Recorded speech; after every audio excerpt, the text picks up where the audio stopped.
Hi, my name is Lt.Colonel Eddie Hobgood. One of my favorite stories from history comes from the mid-1800s about a tightrope walker named Jean-Francois Gravelet, better known as Blondin. He hoped to become the first person to walk across the rough, raging waters of the Niagara Falls on a tightrope. So, on June the 30th, 1859, about 25,000 thrill seekers gathered on the American and Canadian sides of the falls to see this man make history or fall to his death. The bet makers believed the latter would prevail. A rope, not even an inch thick, was attached to both sides of the falls. Everyone who examined the rope declared that there was no way he could make it across without falling. Just before 5 p.m., Blondin took his position on the American side with only a balancing pole in his hands. Children clung to their mothers' knees. Women peeked from behind their parasols. Some onlookers fainted. And after what seemed like an eternity, Blondin made it to the Canadian side. And that was just the beginning. Over the course of a few years, he would cross Niagara Falls many times, carrying a camera on his back, setting it up, and taking a picture of the crowd. He walked backwards. He stood on his head. He walked across blindfolded. He pushed an empty wheelbarrow across to one side and then pushed it back across the next side full of bricks. He crossed at night with a locomotive headlight attached to either side of the cable. He crossed with his body in shackles. He even carried a small cook stove to the middle, stopped, and fried an omelet. Each time before he would cross, he would shout this question to the crowd: "Do you believe in me? Do you believe in me?" And they would shout back, "Yes, we believe. Yes, we believe."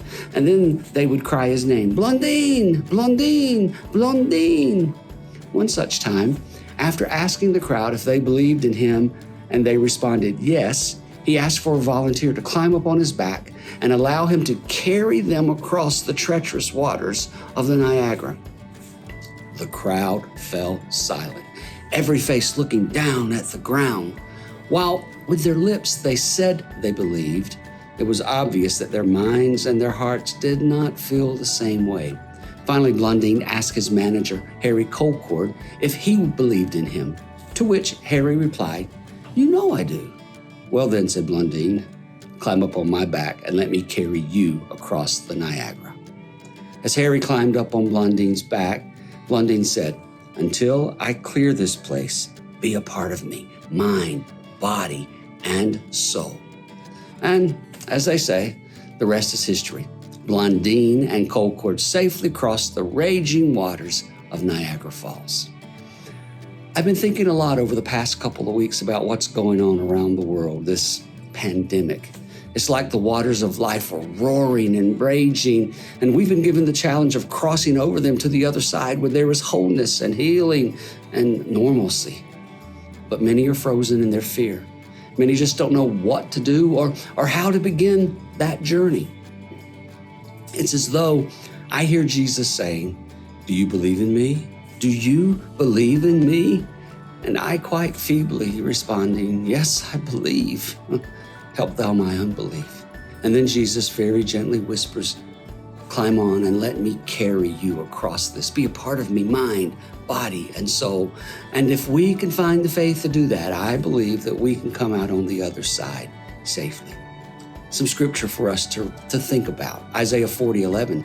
He tends his flock like a shepherd. He gathers his lambs in his arms and carries them close to his heart. Isaiah 63:9. In all their distress, he too was distressed, and the angel of his presence saved them. In his love and mercy, he redeemed them. He lifted them up and carried them all the days of old.